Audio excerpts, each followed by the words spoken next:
¿Qué pasa cuando el amor se convierte en maldición y la corona en una jaula? ¿Y si la historia de la reina más famosa por su supuesta locura fuera en realidad un crimen político perfectamente orquestado?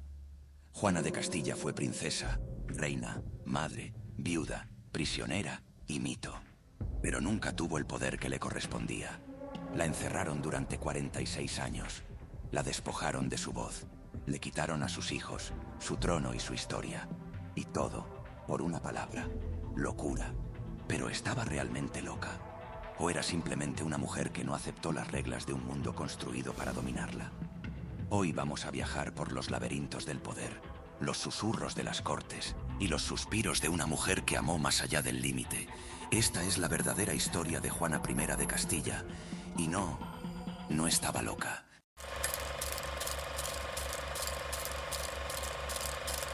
Juana nació un 6 de noviembre de 1479, en la ciudad de Toledo. Hija de los reyes católicos, creció en el corazón de un imperio en construcción. Era una niña seria, inteligente, observadora. Amaba la lectura, hablaba varios idiomas y desde muy joven mostró una mente afilada. Pero en una corte obsesionada con el control y el deber, no había lugar para los temperamentos sensibles. Su madre, Isabel, era una reina imponente y calculadora.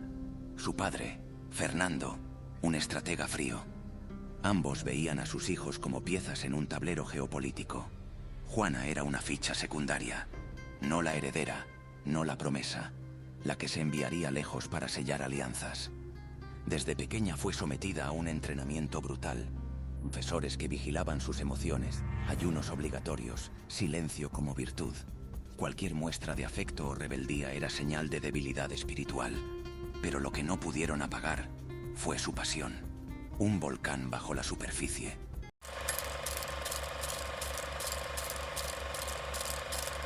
En 1496, con apenas 16 años, Juana fue enviada a Flandes para casarse con Felipe el Hermoso, hijo del emperador Maximiliano I. Un matrimonio puramente político, como todos en la nobleza.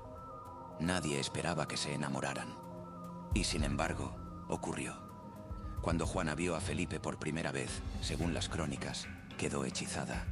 Él era alto, apuesto, carismático. Tenía esa belleza que lo hacía irresistible para todos, menos para sí mismo.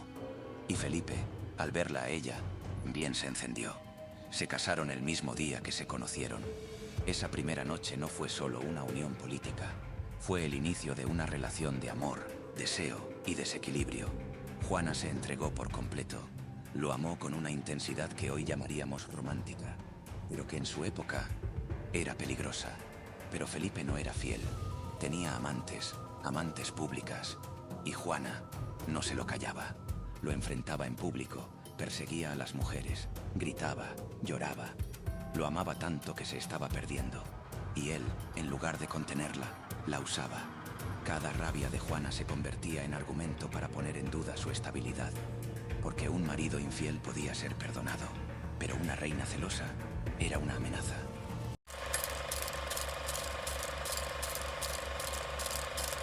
Juana no estaba destinada a gobernar, pero la muerte fue despejando el camino.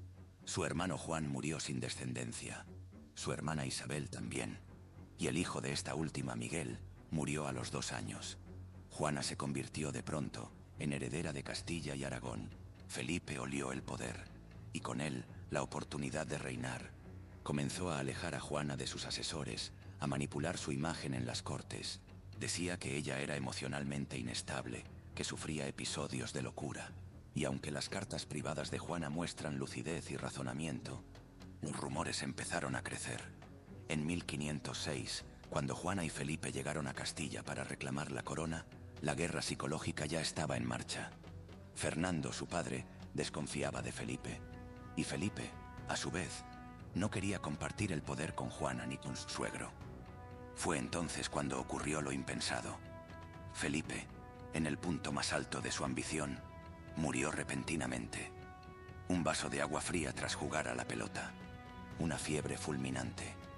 Algunos apuntaron a Fernando. Otros dijeron, fue Dios. Pero Juana se rompió. Dicen que no quiso enterrarlo, que dormía junto al féretro, que lo acariciaba, que lo seguía por Castilla como si aún respirara.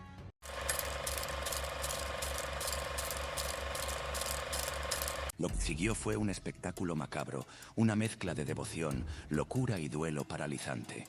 Durante más de 8 meses, Juana recorrió Castilla con el cadáver de Felipe. Solo viajaban de noche. Los religiosos abrían y cerraban el ataúd. Ella lo velaba, lo hablaba, lo sentía cerca.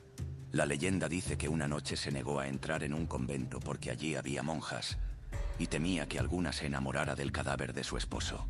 ¿Suena absurdo? Sí. ¿Trágico? También. Pero este viaje no fue solo un delirio romántico. Fue una forma de aferrarse al único hombre que no le arrebataron. Todavía. Y al mismo tiempo, era un grito silencioso. No me van a robar también mi duelo. Pero claro, esto fue la gota final para los que esperaban encerrarla.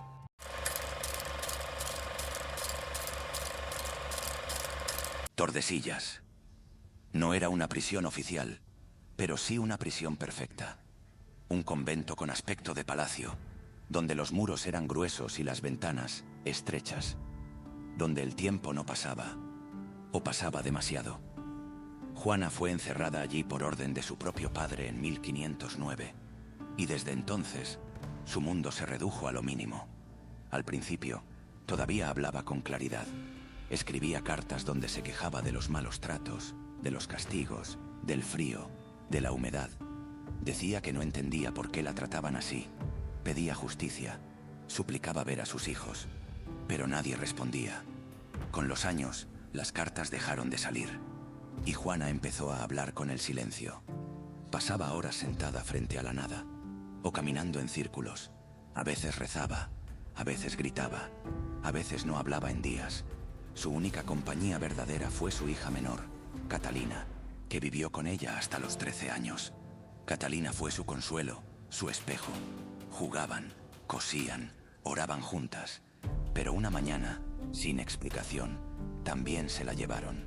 Y ahí, algo se apagó definitivamente en Juana. Una sirvienta escribió que tras la partida de Catalina, Juana estuvo días sin comer, sin dormir, sin pronunciar palabra. Ya no luchaba, ya no lloraba, solo esperaba.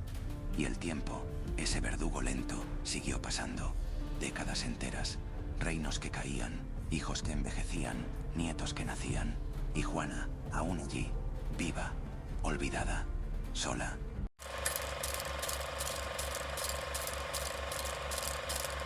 Carlos I de España, V de Alemania, emperador del Sacro Imperio, César de medio mundo, un monarca venerado, temido, recordado por su grandeza. Pero en su biografía hay un párrafo borrado. Su madre. Carlos sabía que Juana estaba viva, sabía dónde estaba, sabía que no había pruebas reales de locura clínica, y aún así, eligió la distancia. ¿Por qué? Porque liberarla significaba abrir una herida política, significaba cuestionar la legitimidad de su reinado, significaba aceptar que su propia existencia como emperador se había construido sobre un encierro injusto. Entonces Carlos hizo lo que hacen los poderosos, mirar hacia otro lado. La visitó apenas un puñado de veces, y cuando lo hizo, fue con testigos, con escribanos, con cortesanos, no para abrazarla, sino para verificar que seguía inapta, y cada vez que Juana hablaba con sensatez, la callaban. Cuando hablaba de Dios, decían que deliraba.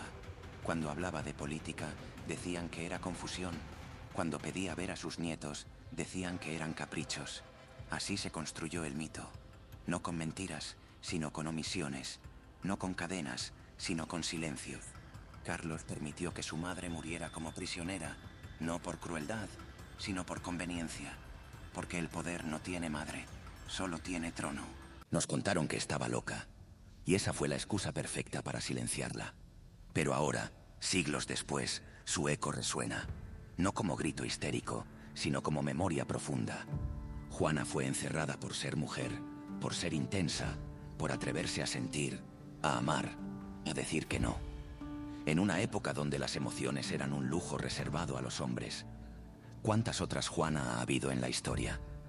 ¿Cuántas mujeres han sido llamadas locas solo por hablar demasiado fuerte, llorar demasiado tiempo o amar sin pedir permiso?